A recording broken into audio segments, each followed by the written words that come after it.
Alfredo Rangel, analista político, académico, analista de los temas de seguridad, incluyendo asesoría a los gobiernos, ex senador de la República en el periodo de 2014 a 2018 y en este momento columnista muy connotado del periódico El Tiempo. Así es.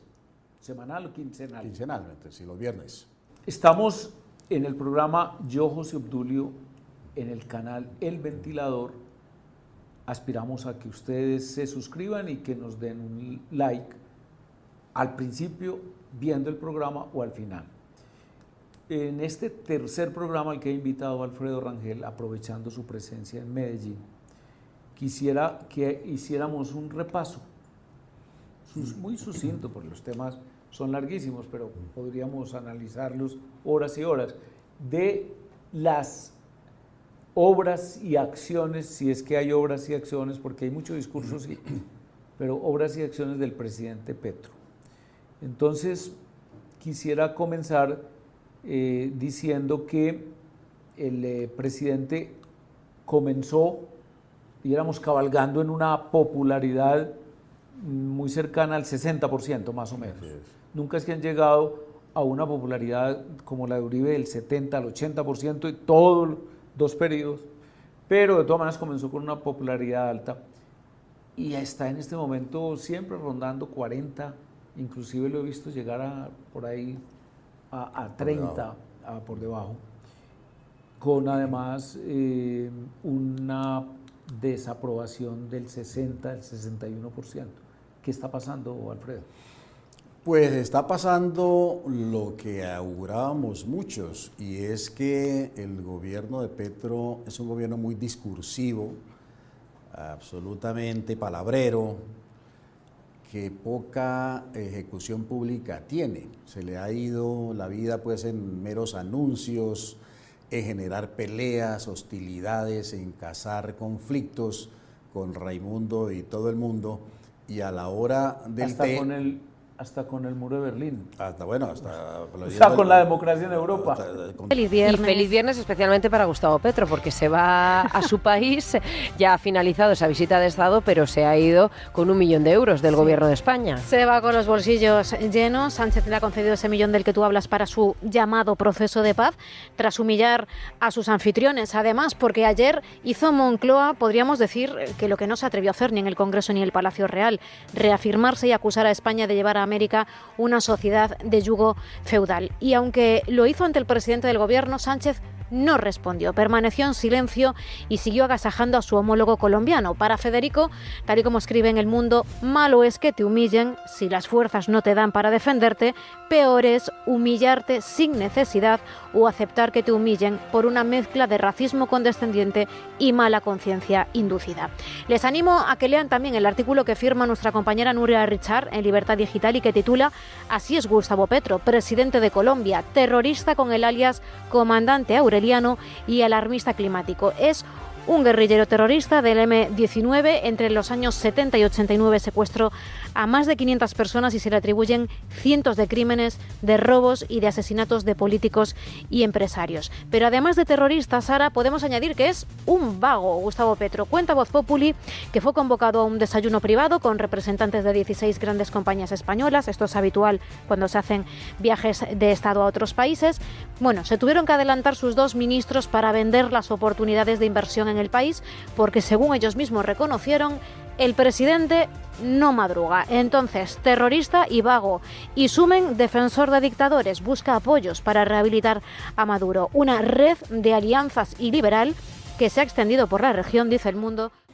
Pero esa gran verborrea, ese gran caudal discursivo no ha sido acompañado ni mucho menos de importantes ejecutorias, de importantes obras. Es muy difícil encontrar, digamos, una victoria temprana en este gobierno de decir, bueno, en los primeros 100 días se hizo esto, o en el primer semestre del gobierno del año pasado se hizo aquello, o en este primer año de gobierno ha habido esto notorio. Muy poco, sí. Casi nada. Yo creo que más bien se le ha, como digo, se ha ido todo en solos anuncios, Y si uno mira indicadores, por ejemplo, concretos, ¿no? Esos son cantidades reales, aritméticas. La ejecución del presupuesto nacional de este año. En agosto. En agosto, o sea, el mes octavo de este año, no tiene ni siquiera el 30% de ejecución. Está Entiendo que está en el 23. 23, 25%. Debería estar por lo menos en un 70%. O sea, está en la mitad de lo que debería haber ejecutado. Eso que estás diciendo me impresionó mucho en la lectura del libro de Alejandro Gaviria, ministro de este presidente, ministro de Petro. Dice, él no toma nota cuando le están hablando los alcaldes, ni cuando le están hablando los ministros, ni cuando le está hablando nadie, primero. Y en segundo lugar, sus discursos son, dijo así, soliloquios, hablando de perfectamente saltar de China, de la historia de la Unión Soviética, del muro de Berlín y de pronto de la esclavitud en América o de la esclavitud en Colombia, pero que no está preocupado absolutamente para nada por el día a día de la administración pública. Casi que hay como una percepción mágica de la política, ¿no? En el sentido de creer que basta con nombrar las cosas, mencionarlas, para que se hagan realidad. Y la gestión pública es otra cosa. Ahí hay que hacer planes, hay que hacer coordinación institucional, fijarse metas, adjudicar presupuestos, ir evaluando la ejecución, el progreso de las obras, de los programas, de las estrategias. Nada de eso se ve en el talante de Petro, y lo más preocupante también es que de parte del gobierno, del conjunto del gobierno, pues tampoco se ve que haya esa disposición a hacer una eficiente administración pública. Además, súmele a todo este desbarajuste el hecho de que ha habido, yo ya perdí la cuenta, de cambios de ministros, 11 cambios de ministros, lo cual ya de por sí acarrea unas situaciones de conflicto, de problema en la administración misma. Cambian al jefe y bueno, cambian los subjefes y se desconcentra todo. Así que las ejecutorias del gobierno han sido muy Hay gente precarias. que espera milagros, incluso hay una palabra muy bella, a mí me encanta la palabra, la serendipia, que es el encuentro casual de una solución. Por ejemplo, una gran serendipia es el descubrimiento de la penicilina, fue casual. Hay una palabra parecida que es chiripa. Chiripa. Sí, suena como parecido, ¿no? Podría haber una chiripa y que el hombre mejore su gestión. De chiripa Cuando digo el hombre es creo. Petro. Yo no creo que de chiripa las cosas se den en la administración pública. ¿Cierto que no? No, por ejemplo, en la agenda legislativa, pues al gobierno le ha ido muy mal. Aparte de la aprobación de la reforma tributaria, que es prácticamente lo único, pues, de meternos la mano al bolsillo a todos los colombianos y ponernos a pagar más, que no creo que sea un gran logro, pues, si se mira desde cierta perspectiva, porque el dinero que está en manos de los privados produce riqueza, genera consumo, etcétera. El dinero que está en manos de la administración pública, pues lo que genera es burocracia y gasto absolutamente improductivo. Entonces, eso es, digamos, como un principio general. Pero al gobierno se le cayó la reforma política, o sea, se la hundieron en el Congreso y tiene estancada la reforma a la salud, bendito sea Dios, la reforma laboral, la reforma pensional, la reforma electoral y una cantidad de reformas que en estas circunstancias de crisis de gobernabilidad agravada por los escándalos que han venido surgiendo y con el ingrediente de que este es un año electoral, pues uno no ve por dónde en este año se puedan aprobar, Petro puede aprobar el gobierno esa reforma. Seguramente la mayoría se le van a hundir o no. Hay una frase manida en el periodismo sobre todo que dice que si al gobierno le va bien, al país le va bien. No, eso es falso, eso depende. Si al gobierno le va bien, el país le va muy mal. Muy mal, muy mal. Eso que casi que es un lugar común. Es un tópico. Un tópico que expresan muchos periodistas y comentaristas, etcétera. Si al gobierno le va bien, al país le va bien. Hombre, si hay un gobierno que tiene como su programa destruir el país, destruir la salud, destruir la economía, uno no puede decir que si le va bien en su objetivo de destruir la economía y destruir la salud, al país le va a ir bien. No, al contrario. A ese gobierno, si le va mal, si no logra destruir la salud y no logra destruir la economía, pues al país le va mejor. Decía Alejandro Gaviria que discutiendo después de que salió, porque él siguió siendo amigo del presidente, inclusive le ofreció una embajada, él no la aceptó, que discutiendo ya con el presidente, dijéramos de exministro, ya un amigo, con el presidente de la República, hablaron de la reforma a la salud.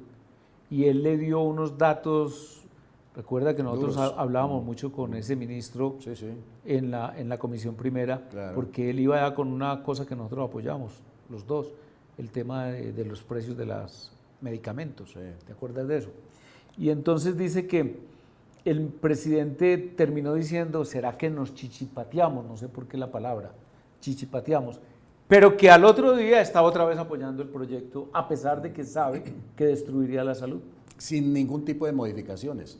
O sea, el ministro Gaviria se queja de no solamente de los soliloquios del presidente, pues que es una verborrea que parece que se embruja él mismo, se deleita escuchándose a sí mismo, pues, sino que el intercambio de ideas, de argumentos, no genera ningún efecto. Ninguno. Ningún efecto. Y cuando algunos ministros, que además lo sacaron después del gabinete, creían que esas objeciones que ellos les ponían a la reforma a la salud iban a ser atendidas por el gobierno, que iba a tomar nota y a introducir modificaciones en ese proyecto estatizante y anacrónico que iba a destruir la salud en Colombia, pues al otro día se daban pues un portazo en las narices porque veían que el proyecto que habían discutido y supuestamente modificado el día anterior era exactamente el mismo del día siguiente y el que presentaron finalmente a la discusión del Congreso.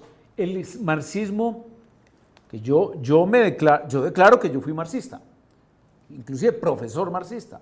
Yo alcancé a dictar historia de las ideas políticas desde una perspectiva todavía marxista. Muy jovencito, pues he de decirlo, pero... Y el marxismo, yo tengo la percepción de que genera una mentalidad paranoica. Y lo que se narra de Petro es que ve en toda una conspiración y en todos un enemigo. El Alejandro Gaviria habla de eso. Así es. Y eso es propio de las sectas, digamos, de las sectas religiosas, de las sectas políticas, de las sectas culturales, ¿no? Que creen que ellos son los únicos dueños de la verdad, todos los demás están en el error, y aquel que expresa una opinión, solamente una opinión, dudando de esa gran verdad, ese ya es un enemigo, ese ya es sospechoso. ¿Y por qué es sospechoso? Porque dijo algo que va en contra del dogma.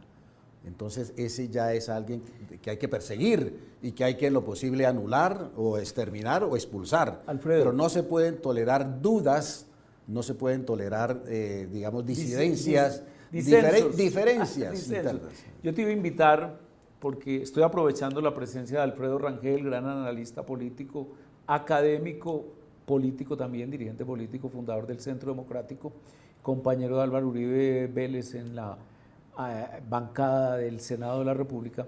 Te iba a invitar a que hiciéramos un diálogo de unos 12, 15 minutos en el próximo programa, que lo vamos a grabar hoy mismo, pero lo presentaremos como un nuevo programa, sobre tu último papel como servidor público, tu embajada en un país que espero que nos describas y luego nos describas su régimen político pasado, presente y qué piensas del futuro, que se llama Nicaragua. Alfredo fue embajador de Colombia ante la tiranía del presidente Ortega. Y además fue expulsado. Así es. Porque ahora nos cuentas por qué. Ya les contaré. Muchas gracias. Esperamos que se suscriban al canal, que nos den un like y que nos oigan y vean en el próximo capítulo con Alfredo Rangel.